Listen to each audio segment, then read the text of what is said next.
Yo, what's good, Knicks Nation? Welcome back to another Game of the Week preview. You know, it's a special week, all right? We had opening night for the Knicks when they were up in Beantown, and now we got our own home opener tomorrow against the Indiana Pacers. So we're not going to just have one, we're going to have two times this week, two Game of the Week previews, and who better to join me? From Setting the Pace podcast, my guy Alex Golden, aka Evil Alex, as all you guys know. Make sure to hit that thumbs up button for your boys. Make sure to subscribe to the channel if you haven't already done so, and make sure to support our sponsor, Underdog Fantasy. Use that promo code KFTV to get up to 1,000. That's right, I said 1,000 instant bonus cash when you sign up using that promo code. Alex, my guy, how you doing today, man? How you feeling? Yeah, I mean, start of the season's here, right? We both had our first game, and you know, it's crazy to me that the Pacers and the Knicks only play one time in Madison Square Garden throughout the regular season, and it's game 2 of the season. It's just wild to me. I was so disappointed when I saw the schedule that it's happening so fast after we just saw a really intense playoff series a few months ago. So, you know, we're back, we're here. It's like we never left. And, you know, it's like almost like game 8, but my goodness, what a different look this New York Knicks team is. Yeah, different look. When the last time we faced off, I mean, yeah, the Knicks had a lot of injuries, but Julius Randle, Dante DiVincenzo were still on this team. And we also had Isaiah Hartenstein. But now all those guys are gone. So now our starting five is Jalen Brunson, Josh Hart, Mikal Bridges, OG Anunoby, and Karl Anthony Towns. So I got to ask you, my man, what do you think of this new starting five for the New York Knicks? What was your instant reaction when you saw Karl Anthony Towns to the Knicks, or even Mikal Bridges? Choose either one. I just need to get your thoughts on them.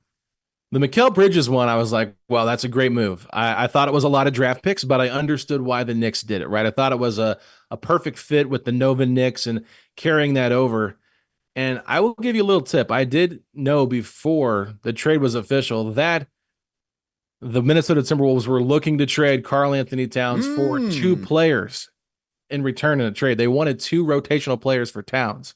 Had a little inside source there. It was very random how I got that, but didn't know it was the Knicks. Okay, I'll just put it that way. I could have maybe speculated, but I was a little bit surprised to see DiVincenzo get dealt in this trade only because of how big the Nova Knicks thing was. So that was a little bit surprising to me. Yeah, I think that the Julius Randle, Karl Anthony Towns swap, I mean, it does make a lot of sense for New York. I was really torn on this trade because last year in the playoffs, I just thought DiVincenzo was so good for this Knicks team, and I think he really fit well with them. So I think you did lose a little bit of depth with the trades that you've made, but overall you get a much, much higher ceiling. I mean, I think this is a Knicks team, if everything clicks right, like they can really, you know, I think pose a threat to Boston there in a series in the Eastern Conference Finals. But at the same time, we saw how good Boston is on opening night. So it's not going to be easy, and I think it's going to take some time for the Knicks just to kind of gel with all the new pieces, which might somewhat impact their overall record. But I think come playoff time, this is a team that's going to be a force. And when you have that much size on the perimeter that can guard 1 through 4, 1 through 5, I mean, it's just going to make it more difficult. I wouldn't read too much into opening night with your Knicks hot takes because, you know, Boston's a great team. Yeah, absolutely. Boston's a great team. I mean, they knocked down 29 threes. Jason Tatum was certainly on one. Derek White was also shooting the cover off the ball. I mean, the entire starting five was in double digits.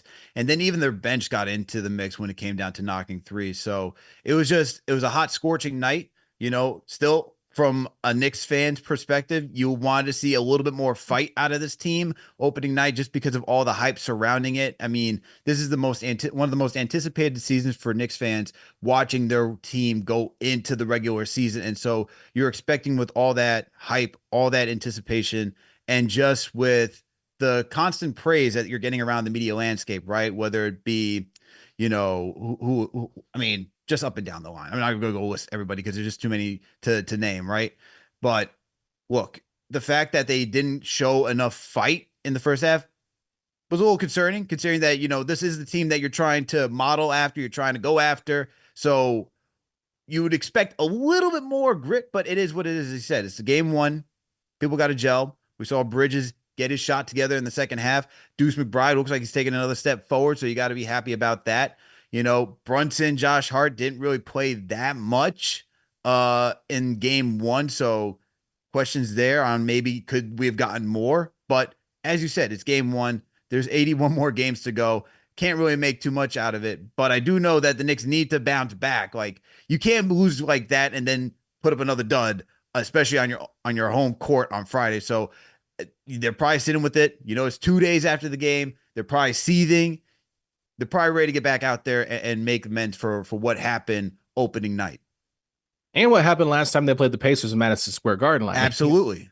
yeah, I mean, there's a lot of factors here that are lining up for the Knicks to just have such a massive blowout win here against Indiana. I mean, when we did our season previews for like predicting the games, me and Facci, we both said we think New York's going to win this game pretty easily just because we know what's at stake for New York with wanting to kind of get some payback against Indiana, the hostile environment that it's going to be, because, you know, Knicks fans are going to come out and give it all they got for this Pacers team that knocked them out of the playoffs. And, you know, the Pacers, you know, they shot a historic number percentage wise in that game 7. It was ridiculous.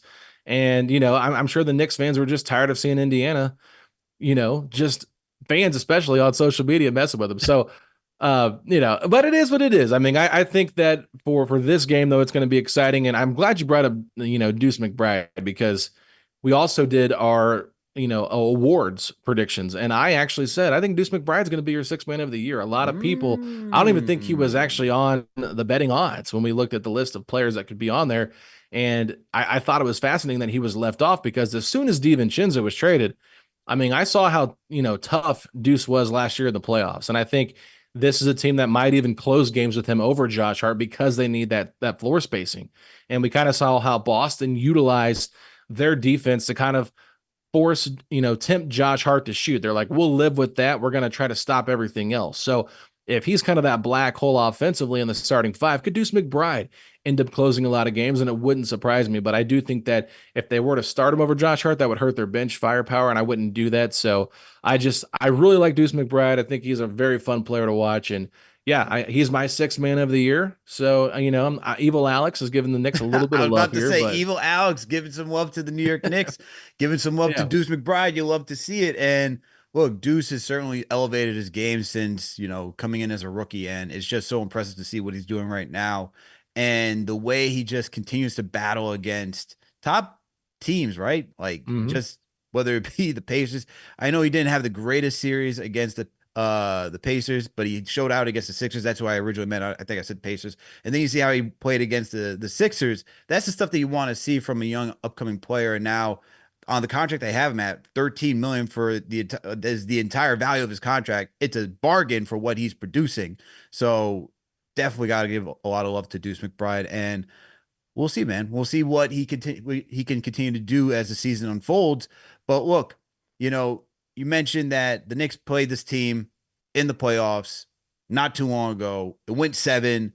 You're now back on your home court. That's what I'm saying. Like, and you brought it up. Like, the Knicks got to be angry, man. Not only did you lose to Boston the way that you did on Monday or Tuesday night, but now you get the guys who knocked you out of the playoffs, who, you know, they probably went in with a lot of bravado saying, you know, we're going to take this team down. You had Josh Hart said, family show Reggie. You know, there was just a lot of confidence in that series from this team. And then you lose, unfortunately. So I expect there to be a lot of heat going into this one. But what about the Pacers, man? Like the Pacers got to be feeling the same thing, because you know the narrative that's going around is that, oh well, you know, the Pacers probably wouldn't have gone to the ECF if the Knicks weren't all banged up. You know, can they replicate that again? Like there's so many questions about that team as well. So what are the Pacers storylines going into this season? Yeah, I would say going into the season, you could definitely feel the chip on the shoulder from Indiana and how they talked at media day. It just they were all kind of fed up with how people were just kind of saying they didn't deserve it. And we, you know, there's good arguments for why maybe they shouldn't have got there, but I don't think it was necessarily a fluke. I think the Pacers played good basketball, but you know, these guys feel a little bit slighted. I think that Tyrese Halliburton, I know he's probably, you know, public enemy number one in New York right now with everything that happened in the playoffs and trash talking fans. And then you got the Jalen Brunson versus Tyrese Halliburton on Friday Night SmackDown. And then, of course, Tyrese playing with Team USA, Jalen Brunson not on Team USA. And there's a lot of back and forth here where there's a lot of comparisons, but I just think that Tyrese kind of talked about how not playing much for Team USA and kind of being the bench guy that just kind of rode the coattails of the old heads, I guess you could say, for Team USA. He basically was like, it was a humbling experience. And so I think that This Pacers team, they know what they need to do, and I think this could be a huge statement game for them as well, right? It's going to be tough, but they've been able to handle that. They really have not played well in the preseason, and against the Pistons and their opening night, they did not play well really until probably the fourth quarter. They were finally able to put 12 minutes together that felt really good, and they were able to sneak out a win. But it's Detroit, obviously, not a great team. So they're going to probably, I think, to me, like this is kind of their wake up call, whether they win or lose. I think that they're going to really feel like, okay, the season has officially started. Just being back in Madison Square Garden on ESPN, it's a big, big game for both teams. And, if Indiana can somehow win this game and force New York to start out 0-2, I mean, that's going to get a lot of people talking. So I think that they have an opportunity here on their plate to say, hey, let's use this as a prove it game. Let's have this chip on our shoulder and go into New York with this, group that this team has assembled in New York with the Towns edition, with the OG finally healthy again, and with Bridges, and say, you know what, we can take these guys up to. I don't think it's going to be easy whatsoever, but I do think that they are going to come in motivated and probably a little bit more focused than they probably have been the last couple of games in the preseason and then that that road opener against Detroit. Salute to Knicks Nation. Thank you all for tuning in for another Game of the Week preview. With me on the other side is Alex Golden, aka Evil Alex, when he joins his show. And I'm Evil Alex when I go on his show. Make sure you hit that thumbs up button for your boys. Make sure you subscribe to the channel if you haven't already done so. You can find all of Alex's stuff on Setting the Pace podcast, part of the Blue Wire Network as well. They're part of the family. And make sure to support our sponsor, Underdog Fantasy. Use that promo code KFTV. All right. So the Pacers got a chip on their shoulder. Knicks are licking their wounds. They're ready to come back. This should be the making of a really good Friday night basketball game. Friday night Knicks, baby. All right. Robert Randolph probably somewhere playing his piano, whatever it may be. I don't even know what it is at this point. I don't really care. But anyway, Robert Randolph doing his thing, getting ready for this game. But look, man, there's a lot of stuff moving for both teams. You got Benedict Mathurin back for the Pacers, right? You see Nembhard making like that, elevating his play in the postseason. Halliburton is now coming back off of injury, as you talked about. Brunson's back after being injured. Josh Hart's back for being injured. We got new guys, and I'm fascinated to see how these teams match up because now the Knicks have a stretch five, and the Pacers have always had a stretch five. In Miles Turner. So I'm very curious to see how Turner and Cat match up. And that is my key matchup for this game. Look, we all know what Karl-Anthony Towns can do. He's a guy who can put the ball in the hoop. Had a decent outing against the Celtics on Tuesday night. You're able to watch him work the post pretty well. And then we know that he can not only work the post. We know that he can drive. We know he can shoot the cover off the ball as well. When he gets going from three, he's able to hit from anywhere, man, especially above the break. That is his favorite spot. And then Miles Turner, a guy who also could shoot threes, decent defender as well.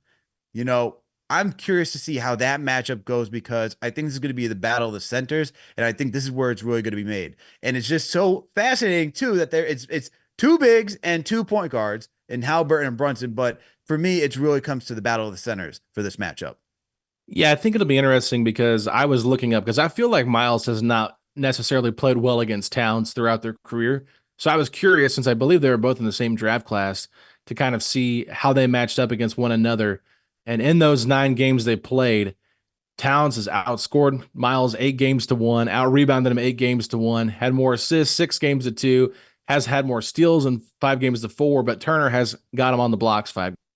So it just, if you look at the numbers, clearly Towns a tier above Miles Turner in terms of what he can do as that stretch big, more offensively gifted. But Turner has, improved as a player, gotten better at taking the ball off the dribble. I mean, I'll be interested to see how they go about that matchup because I do think that pick and rolls could be deadly for both teams here. But, Miles and Tyrese have got the chemistry a little bit down more probably than Brunson and Towns do just because it's so new and so fresh. But when Towns is going, he's one of the toughest bigs to guard in the league. So there's no slide on Towns whatsoever. I think that Tyrese, the Pacers have kind of run their offense a little bit differently this year. They haven't really been going through Tyrese as the point guard every single time he's on the floor. They've been playing him off ball a lot and using Siakam and Nembhard as kind of the initiators on offense, and then kind of using Halliburton as a floor spacer and then getting him some actions on the side to run. So I'll be curious to see how they go and approach that. And maybe who Jalen Brunson's guarding, things like that. Because I could see the Knicks putting him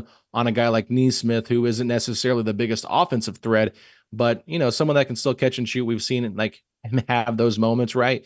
But for this matchup with Towns and Turner, I mean, Turner's just gonna have to figure out a way to not get beat off the dribble and be physical down low, because one of the things with Turner is he's an average seven rebounders a game, right? That's not 7 rebounds a game. That's not what you necessarily want from your big man, but he did have 4 blocks in his first game. He had 9 rebounds. So if he can kind of replicate what he did against Jalen Duren, who's a much different big than Karl-Anthony Towns, I think that's going to be huge. But the Pacers know what Miles Turner can do in terms of opening up their offense by running that pick and pop and spreading the floor. And I think with this, massive team that the Knicks have assembled here with all these guys on the wings that can really defend, they want to open up the paint as much as possible with those guys that can recover quickly. So I'm keeping my eye on that as well. I think it's a very interesting matchup, but yeah, I mean, there's no doubt about it. I do think that Towns is the better player overall. And so it's going to be very challenging for Miles, and I'll be curious to see if the Pacers keep Miles on Towns throughout the entirety of the game, or if they decide, hey, let's throw Siakam on Towns and try to hide Turner maybe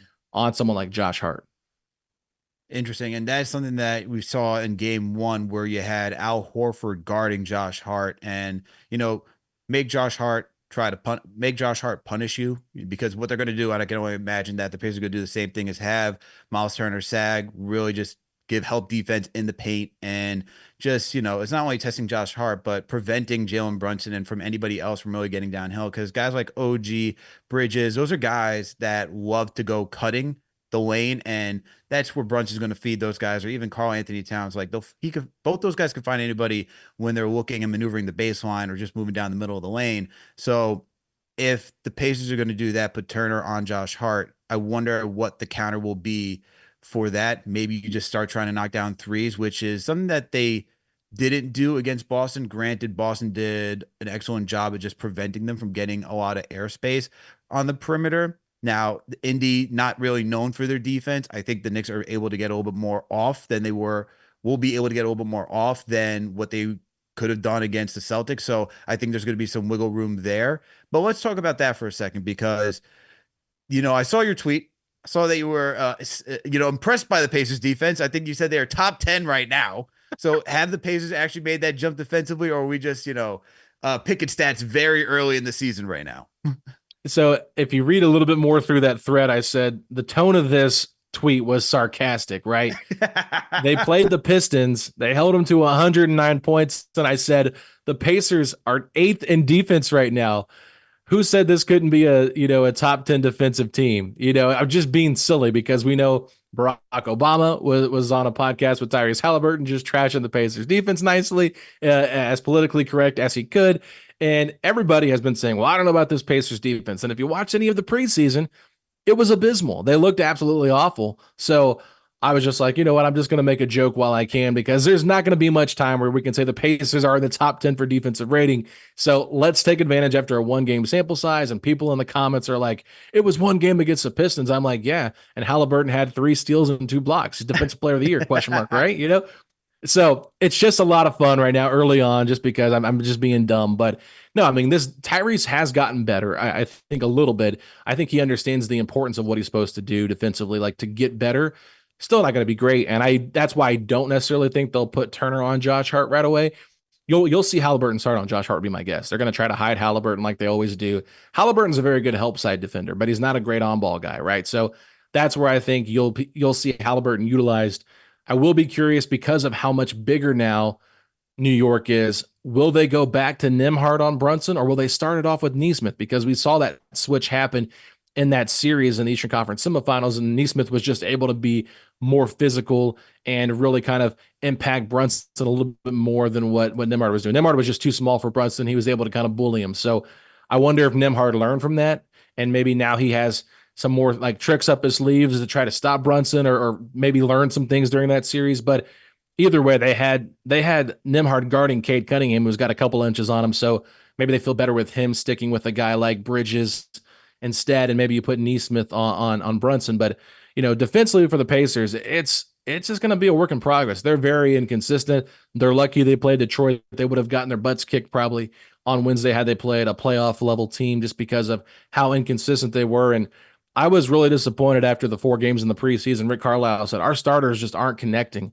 And I thought that's not a good sign for a group that just went to the Eastern Conference Finals with that starting five. And they didn't play a ton of minutes together, but the fact that they're coming out publicly saying like we didn't love the minutes that we got from our starters is not great, but they did figure it out in the fourth quarter. I think that's kind of like their wake up call a little bit. And I think they'll be ready for New York more probably than I'm giving them credit for, but I just think it's going to be a very tough game. So, and in terms of like how I think they'll defend New York, though, it's going to be very difficult just because New York's got a lot of weapons, and I think everybody's going to be jacked up for the first game in Madison Square Garden with this group. Yeah, for sure. Everyone's going to be ready to go. And the one thing I'm just going to be curious about is it if this is going to be a high scoring affair because I believe that the Knicks are going to have like a top five offense this season. And we know that the Indiana Pacers were on they were just on one last season as just Yeah. an offensive just maestro. I mean, with Tyrese Halliburton just running the show before Pascal Siakam, it was just absurd the amount of numbers that the Pacers were just putting up. And now with Siakam, another guy that can create, initiate, do all those things, and even defend well, you're now add some, another dynamic player on the Pacers. You're opening up your eyes like I'm like when I say defend for Pascal Siakam, which look, man, one person alone can't save the entire team, but Right, we right. all know what he was able to do out in Toronto. But look, speaking about Siakam, I know who is matched up with him at that four position, and is his old teammate OG Anunoby. All right, and so that's a matchup I'm looking for because OG in the postseason, even against the Pacers, we saw OG start to create some offense for himself, start to throw the shoulder, knock down some mid-range jumpers. We know if you get it to him in the corner three, he can drill it. I'm looking for OG to have a strong bounce back offensive side of the game this matchup against the Pacers. And I'm not worried about him defensively against Pascal, but I'm just wondering if, when it comes to like plus minus evening out based on the position, how that's going to play out because I think Siakam is just a little bit more of a fluid scorer than OG, but that's a matchup I'm looking forward to as well. I think it's going to be a fun one because obviously you got former teammates going up against one another. They know their games very well. Pascal's very good in the post, right? We know that about Pascal. That mid range game is kind of his bread and butter. And I thought in those matchups against OG, like he still kind of had his way a little bit just because, like you said, he's more of a fluid scorer and he just knows how to get those shots off, even if you have a great defender on you. But Pascal has, to me, at least regressed as a defender since coming to Indiana. I don't know if it's just in the air here in Indiana that you're just taking a step back Oh no, he defensively or got the what. pamphlet, Alex. He got the pamphlet. It said, "Okay, you play a lot of offense and no defense." And he's like, "Oh, thank God, no more Nick Nurse stuff. I just get to have fun every single day. Let's go." Yeah. Yeah, and well, they talked about that too. Like his agent was really interesting. Talked about why he re-signed with Indiana, and they really liked the way Carlisle kind of managed his minutes throughout the regular season, only playing him about 32, 34 minutes a game compared to what Nurse was playing him at because he felt like he could be more, he could be fresher for the playoffs and just have a little bit more rest in his regular season game amount of minutes. But I think that one thing with Siakam is just he's a very mediocre defender in Indiana. And I think OG, I mean, he had his way with the Pacers in the playoffs in those first 2 games before he ended up hurting himself on that drive. Like, I mean, I'll never forget that drive. I was like, that literally changed the series. I mean, if OG doesn't go down, I think that the Knicks probably win that series, probably in 6 would be my guess, but maybe even 5. But I just think that OG was such a difference maker for New York because Indiana had no answers for him, and Indiana really didn't change their team. So I'll be fascinated to see in this matchup how they do play. But OG, I mean, he's a tough player, man. He is so good, and I think people realize, and I don't know if the rumors are true that he was frustrated with the Miguel Bridges trade and he wanted some more money, and that's why there was some of that, potential like thought of him leaving potentially for like Philadelphia and free agency before he ended up getting the contract. But I just think he's worth every penny you gave him, even if he only plays 60 games a year because of what he can do in the playoffs. You can't replace wings like that. And he's a much, much better defender than Pascal Siakam. Watch Pascal Siakam get screened. It is one of the ugliest recoveries you'll ever see. And so, but Pascal is a very gifted offensive player. And I think that's what makes him fit so well with Indiana is they want to play fast and he can do that. He'll take the ball off the glass and push it down the court and try to run the offense. And I think, he'll have the Knicks on their toes a little bit, but the Pacers love to play fast, and they're going to continue to do that. They're not going to get slowed down by anything. I mean, even if the Knicks have good half court defense, I think Indiana's still going to push. They sure they could do that in the playoffs, and I do believe they will do that in this game as well. Because if they don't play fast, I just don't think they have as good of a chance of winning a game. Salute to Knicks Nation. Thank you all for tuning for another Game of the Week preview. With me on the other side is my guy, Alex Golden, a.k.a. Evil Alex. You can find him over at Setting the Pace Podcast, part of the Blue Wire Network. Make sure that thumbs up button for your boys. Make sure to subscribe to the channel if you haven't already done so. And make sure to support our sponsor, Underdog Fantasy. Use that promo code KFTV to get up to $1,000 instant bonus cash when you make your first deposit. That's right. I did not stutter. $1,000 instant bonus cash when you make your first deposit with that promo code KFTV.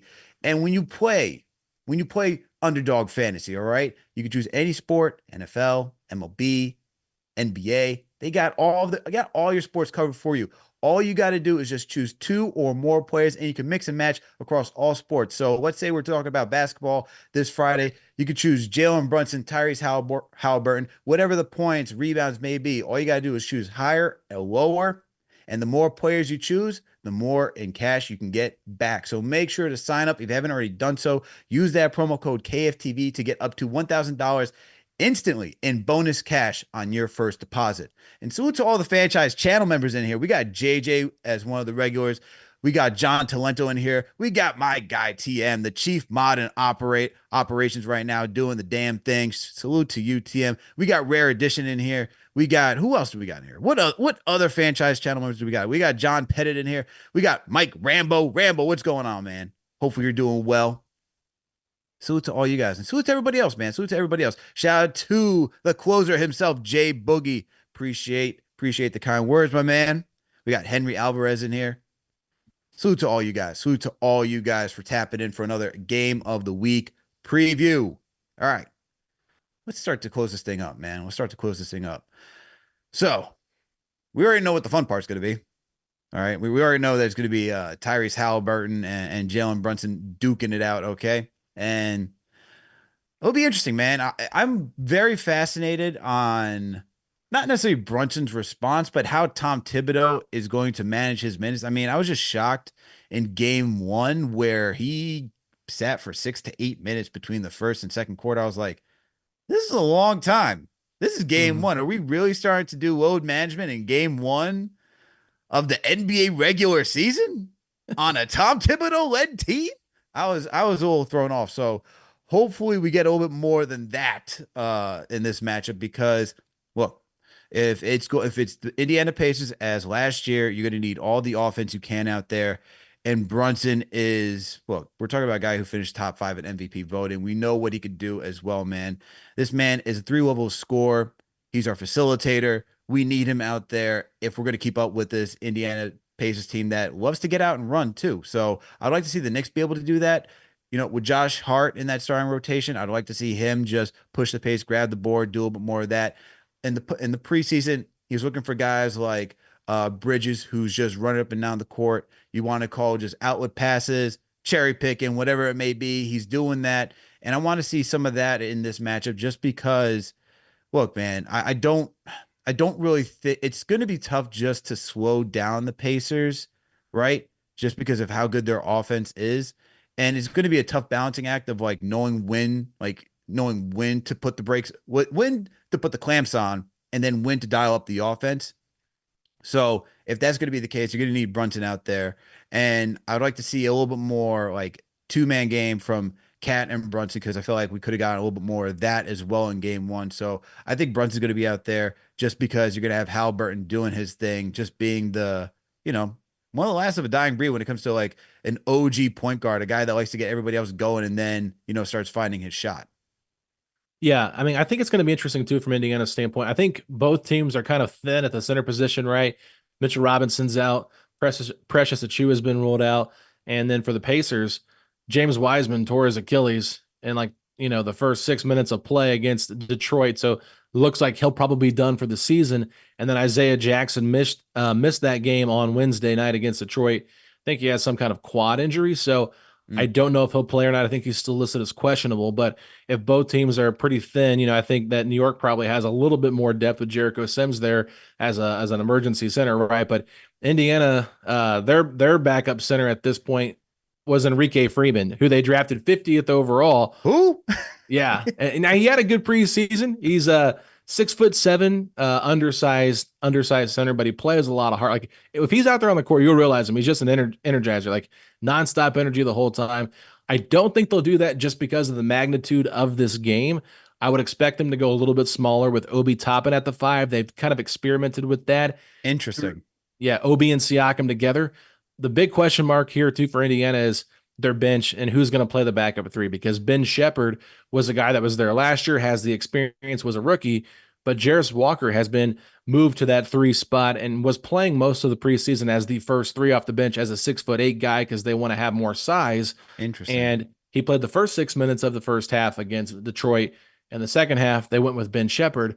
But I think part of that was just because of the lack of energy that they were playing with altogether as a team. And Ben Shepherd just has constant energy, as I'm sure your Knicks fans remember from watching him, just how he played defensively as a rookie last year. Like pretty good hustler. So I'll be interested to see what they do. But with only really having one center, if Turner gets in foul trouble early with trying to guard Towns, I think this is where it could be kind of a, oh shoot, what do the Pacers do? Maybe they go smaller, play Siakam at the 5. Maybe they slide Neesmith down to the 4 to try to match up with Bridges and OG. And then you see Mathurin come in and kind of play with that closing unit. And I think that could be interesting and a good opportunity for Mathurin to kind of showcase what he can do now that he's healthy again, because he was not there for the playoffs last year. He had a shoulder injury that he suffered early in March. And so it's been kind of like an uphill climb for him, but he looked really good in the fourth quarter against Detroit. He had 9 free throw attempts, ended up with 19.6 rebounds, just played a pretty solid game. I think he was 5 of 8 from the field. So I just think that there's a lot of ways Indiana can play with their versatility because they are deep,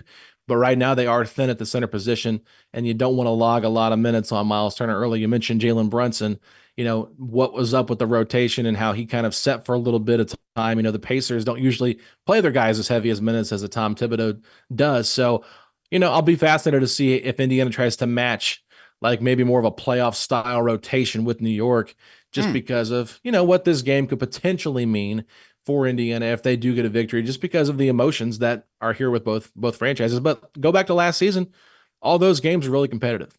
Yeah, for sure. And I expect this one to be not shy of that at all. So, look, to round this thing out, you're talking about what the bench is going to look like and surprised I haven't heard anything about Benedict Mathurin in this conversation, but let's get to our X factors, man, because, Yeah.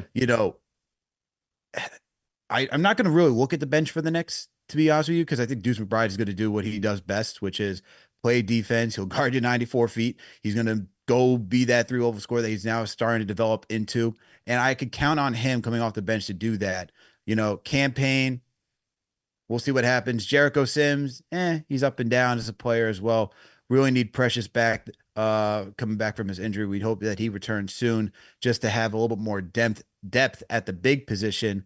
But if I'm going X factor, I'm actually going into the starting rotation, and I'm going to Mikal Bridges because I didn't think he had that great of an outing.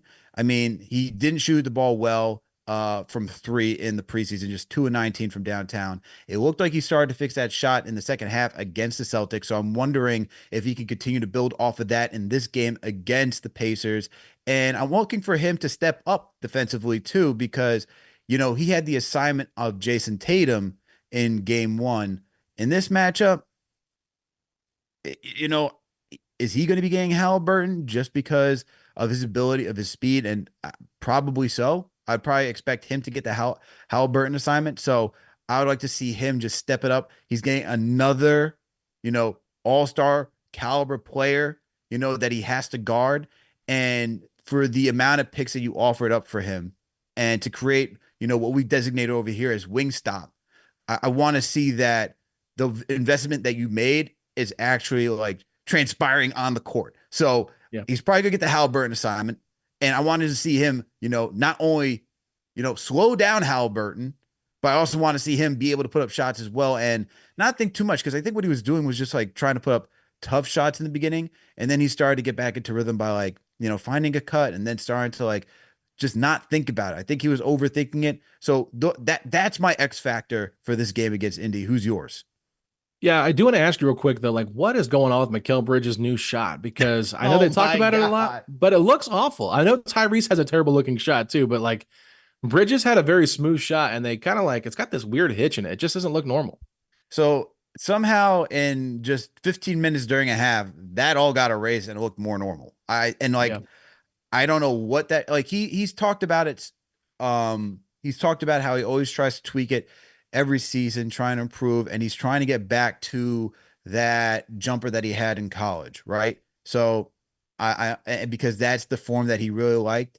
So he's trying to get back to that level, but I think it's just the shot was just not even close. I mean, this man was just catapulting shots behind, like he's literally holding the ball from like behind his head, my man. Like it's like, yo, what are we doing here? And then you watch it, as you said, there's a hitch in it. It's like, yo, are we flinging rocks or what? Because get a slingshot next. So it looks like he's fixed that, like I said, in one half. I don't know what happened. I don't know who he spoke to. I don't know what he did, but it looked much better in the second half against the Celtics. That's why he's my X factor, because defensively, not a great outing against Tatum. Got to see him step it up against Halliburton. Two, it just comes back to, can you continue to work off of that? Because you look so comfortable. He looked so comfortable knocking down mid-range jumpers, knocking down threes. And then if he can just give you that three-level scoring that we saw when he got to Brooklyn in that KD trade, then it's like, okay, now we're starting to get somewhere as not only an offensive unit, but now starting to make our mark as a defensive team, because we really need him and OG, as well as Josh Hart, to really round out what this defense is going to be. Cat, Brunson, not known as the greatest defenders. We're waiting for Precious to get back and Mitchell Robinson. So we need as much help on the perimeter to slow guys down. And so that's why he's my X factor for this matchup, man. No, I think it's a good one because he can really be a massive game changer. And if he's your third option on a team that's, trying to compete for a championship, I like that a lot better because here for a while, people in Indiana were like, we got to get Mikal Bridges. He's a perfect number 2 star next to Halliburton. I said, well, let's pump the brakes. I don't think Mikal Bridges is a number 2 guy on a championship level team, but I think as a number 3, I think that makes a whole lot of a sense just because of what he can do. You don't want to put too much pressure on him to be a scorer, right? But I think with what Brunson and Towns can do, it'll open up for him, and he just has to make those easy baskets, right? Those easy threes that are open off of the, 2-man game they're running and help defense sucking in. Then he's just got to make them pay for leaving him open or cutting back door and finding guys, right? Like just different ways he can be impactful without being like an on-ball scorer like he was at times for the Nets, and kind of be like a better version of what he was with Phoenix, right? So I think that's what you're kind of hoping for with Mikal Bridges. I like that one. Now for the Pacers, for the X factor here, there's like 3 ways I could go with this, and I'm trying to like think which one makes the most sense. I think Matherin's probably the obvious answer just because it's different, and he's coming off the bench, had just had a good game, but I feel like Matherin's pretty inconsistent in terms of like after having a really good game, will he come out and have another really good game again? I don't know if I trust that, so I'm just going to go with Mr. Reliable. I'm going to go with TJ McConnell. I think TJ McConnell Wow. is an X factor for the Pacers Nick here. killer TJ McConnell coming back.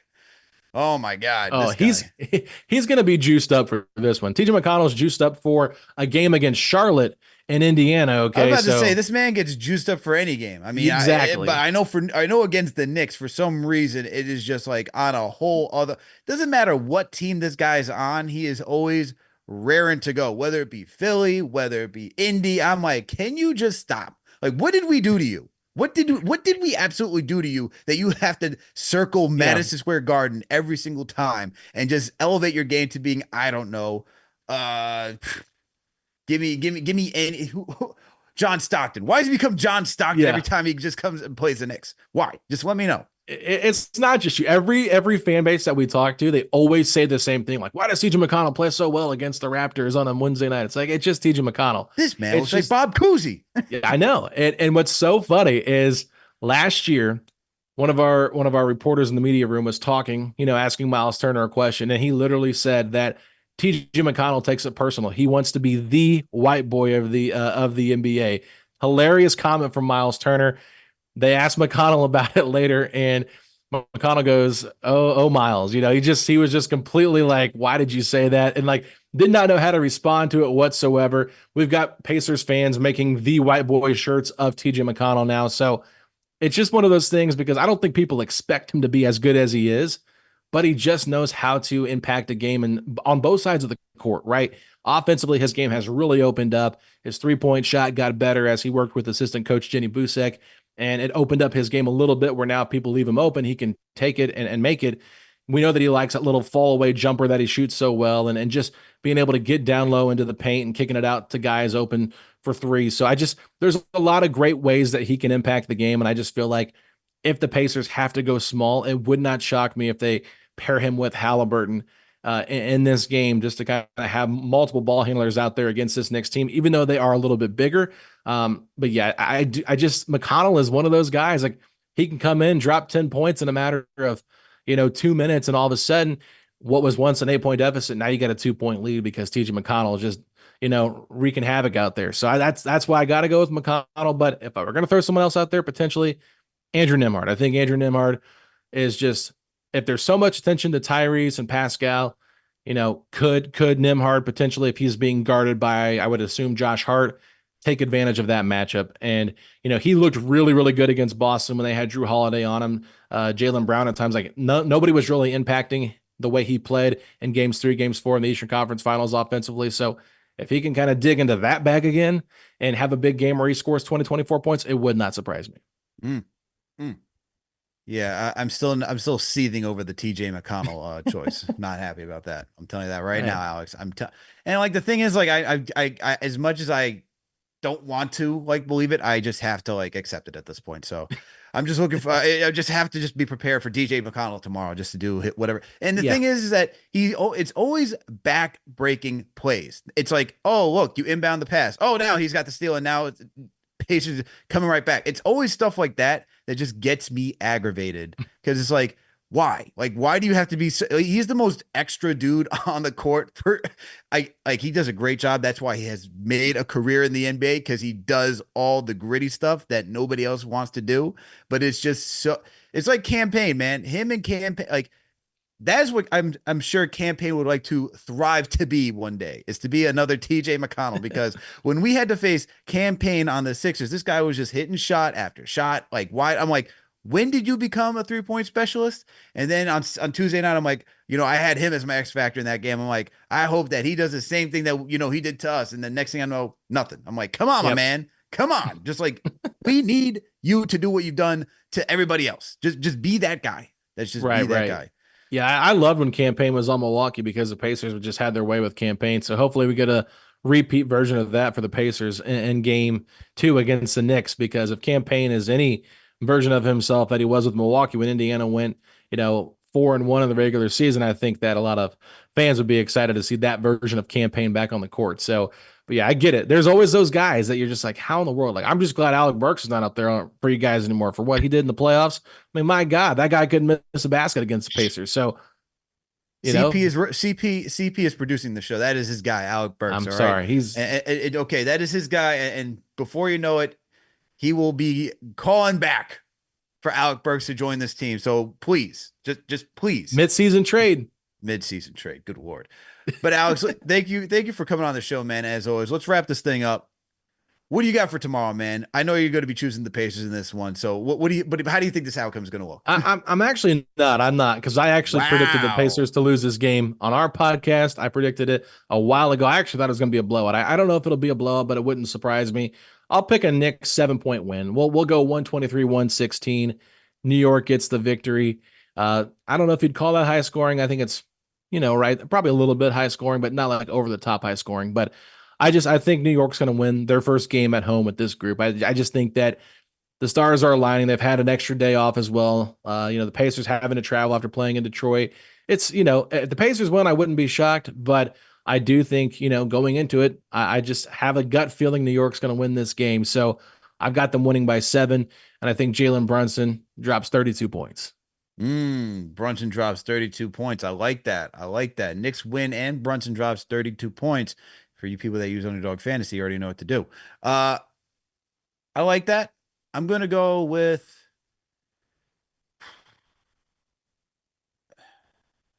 Yeah, I'm going to see this as, like, I guess, the high-scoring affair for this. I'm going to go 120, Knicks 114. 14 Pacers. I just think I just think shots are going to get put up tomorrow. I think the Knicks are just going to come out in this one. They're on their home turf. They just got embarrassed on national TV against the Celtics, a team that they're trying to compete with. I don't see how you sit for this for 2 days straight, not with like looking at the opposing team with red in your eyes, like, you know, like a bull seeing a red, like red, right? That's Yeah. how I think, that's how I expect them to come out for this matchup and be ready to go. Also, as we discussed earlier, this is the team that knocked you out. And if there is any animosity between these two teams, like, which there should be, like, you should come out in this matchup saying they knocked us out on our own home turf in the postseason. We just had a bad loss to the Boston Celtics. People are now questioning us. Let's get this ship back on track and let's Yeah. show everybody what we can be and show everyone who we are. So I expect the Knicks to come out there and win tomorrow as well. But Alex, appreciate you as always, my man. Please let the listeners know where they can find you and if you got any upcoming work we should be on the lookout for. Yeah, at Alex Golden NBA on X or Twitter, whatever you guys still call it. And yeah, we'll have a recap show, recap of this game on our podcast as well. So if you guys want to hear a Pacers side of how this game went, you guys can check us out over at Setting the Pace, wherever you guys get your podcast. But yeah, you're right. This is going to be a fun game. And I will say this. I want fireworks, but I don't want anything stupid. I want some high intense drama between these two teams.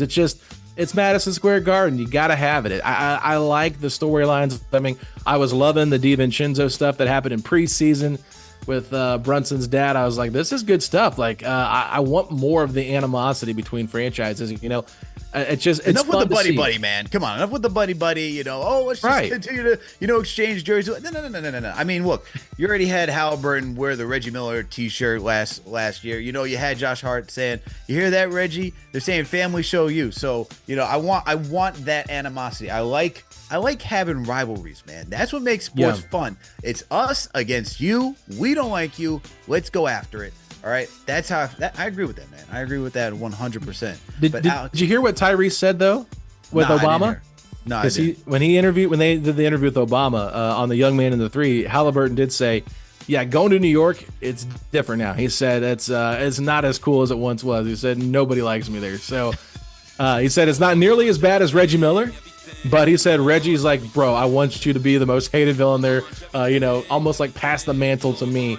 You know, take it from me. Take it from me, Tyrese. So, you know, I think they'll need some more playoff matchups against one another to do that. But, you know, it's just, I love it. I love the bad blood, but it's healthy, right? It's healthy stuff. They're good friends off the court. But, like, in the game, I want to see physicality. I want to see trash talk. I want to see back and forth with fans. I think it's great. And I'm here to be entertained. So let's do it. Exactly, man. Exactly. I'm in agreement with you.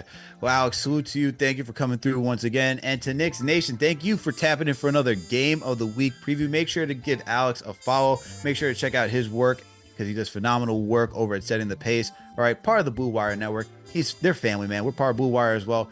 Make sure to go check them out and support them too. And make sure to support us, man. Hit that thumbs up button for your boys. Subscribe to the channel if you haven't already done so. Make sure to follow us on all socials if you haven't done so. And look, if you can't catch it here, catch it live. Guess what? We're on all audio listening platforms, Apple, Spotify, Google Play, you name it. We are there. Also, make sure we are doing another watch party at Quinton Hall tomorrow, okay? So make sure to get ready and to go to that as well. Let me just pull up all the info so that way you guys are just locked in and know where to head to. It is at Quinton Hall 36 tomorrow, starting at 4:30 p.m. Doors open, so make sure CP and the crew will be over there tomorrow. They'll be getting ready, man. Come on, man. It's a home opener. Knicks versus Pacers. Go be with Knicks Nation. It's a Friday night. It's going to be a Friday night. What are you doing tomorrow, okay? And World Series Game 1. So we got all that going on at the watch party, man. Knicks home game, World Series Game 1 on a Friday night in New York City. It's going to be popping, man. It's going to be phenomenal. Phenomenal. New York is already up and activated. And look, producer CP just coming through, give you the knowledge. So make sure to do that and make sure to support our sponsor, Underdog Fantasy. Use that promo code KFTV to get up to, where is that? Get up to $1,000 in instant bonus cash. Sorry, I just lost it for a second. My screen's got so many windows open over here, as you know, CP.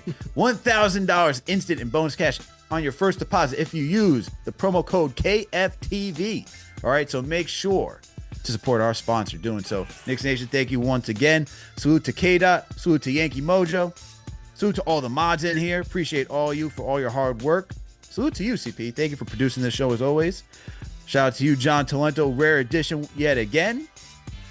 All right, everyone, and we'll catch you for tomorrow for post game and for any other show that's happening tomorrow, guys. All right, everyone, we'll catch you later. We out.